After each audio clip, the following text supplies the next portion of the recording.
The winter night pressed heavy on a small town street, the kind of silence that made even the wind sound lonely. A little girl no older than 8 sat shivering on the steps of a run-down house, clutching a stuffed bear missing an eye. Her sweater was too thin, her shoes torn, her breath breaking into clouds of frost. Behind the wheel of a passing patrol car, Officer Mark Hanlon might have dismissed her as another runaway, except his German shepherd Duke wouldn't stop staring. Dog's low whine cut through the heater's hum, a sound that always meant more than the officer wanted to believe. What Duke sensed on that freezing night was not just a lost child, but the unraveling of a secret meant to stay buried, one that would expose betrayal, greed, and the fight for a little girl's life. If you believe in courage like Duke's, subscribe.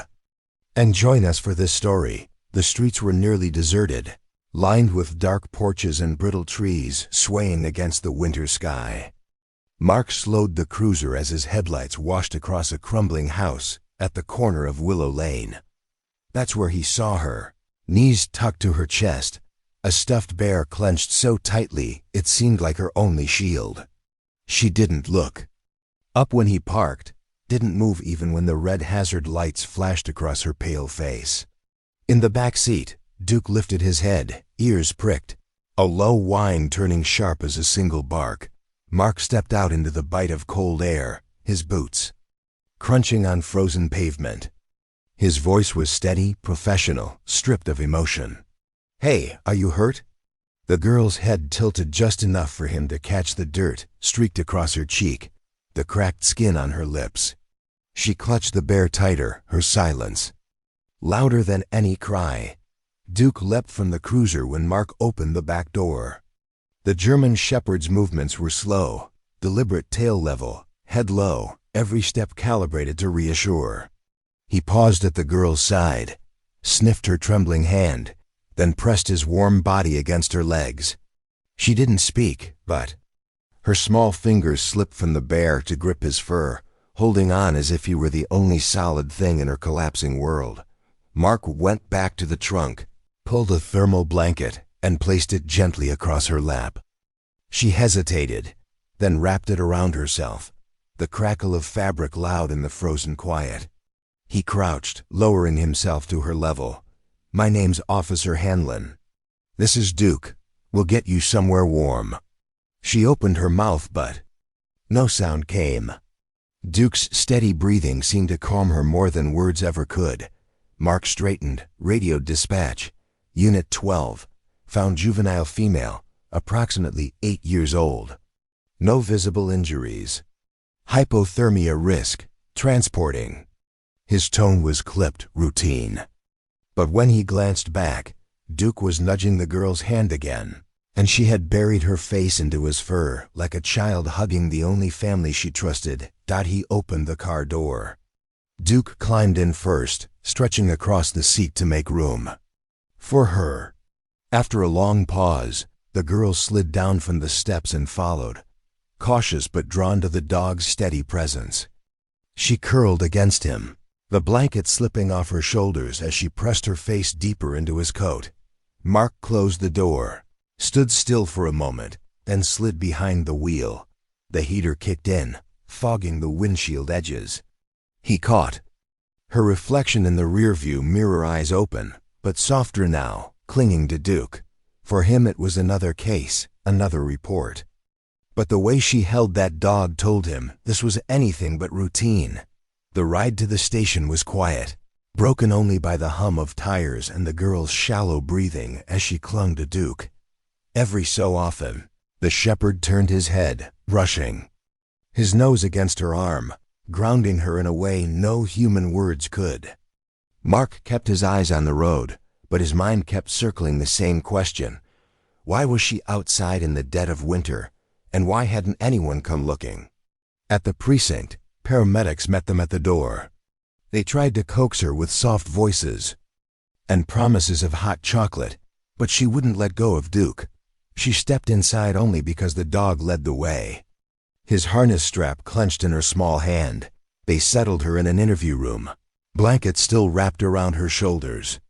A female officer brought cocoa, steam rising from the cup, but the girl only stared at it.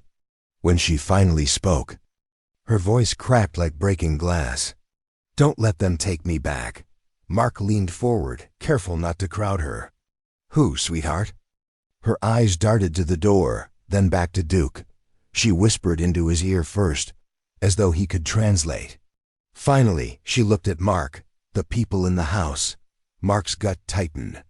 "Is that where you live?" She shook her head quickly, clutching Duke tighter. "Not my home. They said I had to stay there. That no one wanted me, but—" Her voice faltered, and she buried her face against the shepherd's neck. Mark glanced at Sarah Keene, the child services investigator who had just stepped in. Sarah's expression hardened instantly. She had seen enough cases to recognize coercion when she heard it. "Can you tell me your name?" Sarah asked gently. The girl hesitated, then whispered, "Emily." Duke shifted, settling closer against her, as if sealing the truth with his presence. Sarah exchanged a look with Mark. "We'll need to check the property she was at. If what she's saying is true, this isn't just neglect. It could be organized."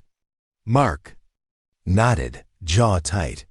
He had dealt with runaways, abusive households. Kids shuffled between foster homes, but this felt different. The fear in Emily's eyes wasn't of a parent's temper or a stranger's cruelty. It was deeper, structured, as if she had been conditioned to keep quiet. Duke's ears pricked suddenly, his gaze fixed on the hallway. Mark followed his stare and caught sight of a man loitering near the entrance. Clean suit, polished shoes, but his eyes were sharp, scanning the room like he owned it. When he noticed Mark watching, he turned briskly and left. Mark stood, adrenaline spiking. Who the hell was that? Sarah frowned. "He doesn't belong here." Mark looked back at Emily. She had seen the man too. Her grip on Duke's fur turned white-knuckled. Her whisper was almost too soft to hear.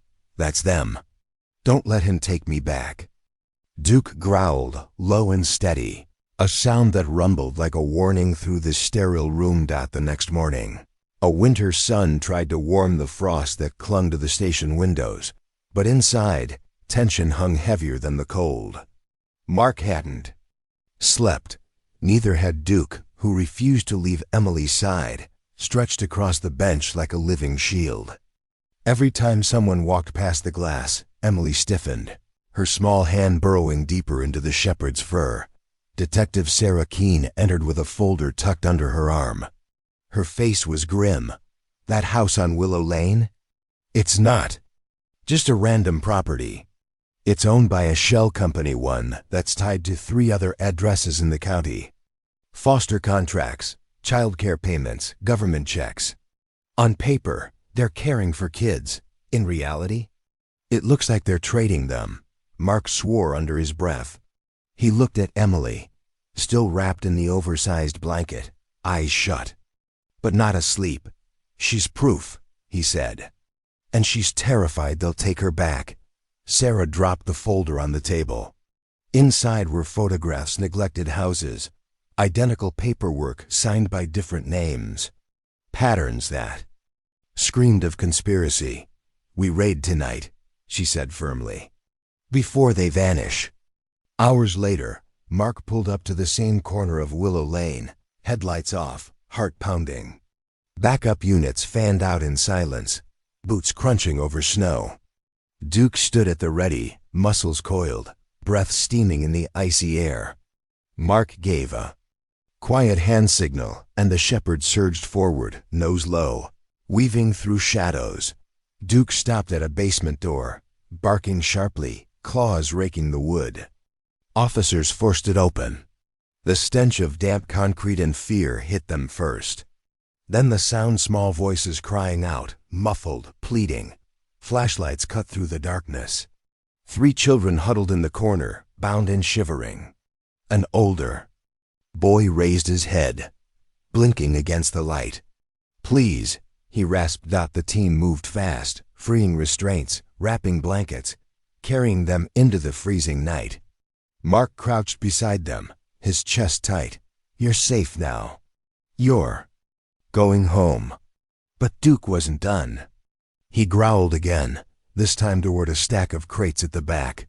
Officers swept around, pulling them aside, and there he was. The same man from the station, the polished suit now stained with dust, eyes wide with fury. He tried to run, but Duke launched first, a blur of fur and muscle, pinning him to the concrete floor with a force that left no room for resistance. The man screamed, but Mark's cuffs silenced the struggle. By dawn, the house was empty. Children were in safe hands. Evidence-filled boxes. And a network that had thrived in shadows was finally torn into the light. Back at the station, Emily waited in the lobby. When she saw Duke, she ran to him, dropping her bear to wrap both arms around his neck. For the first time, her eyes held more hope than fear. Mark knelt beside them, resting a hand on the shepherd's back. "You did it, partner," he whispered. Duke only leaned closer into Emily's embrace. His job not finished, because as long as there were children like her, he would never stop listening to the cries no one else could hear.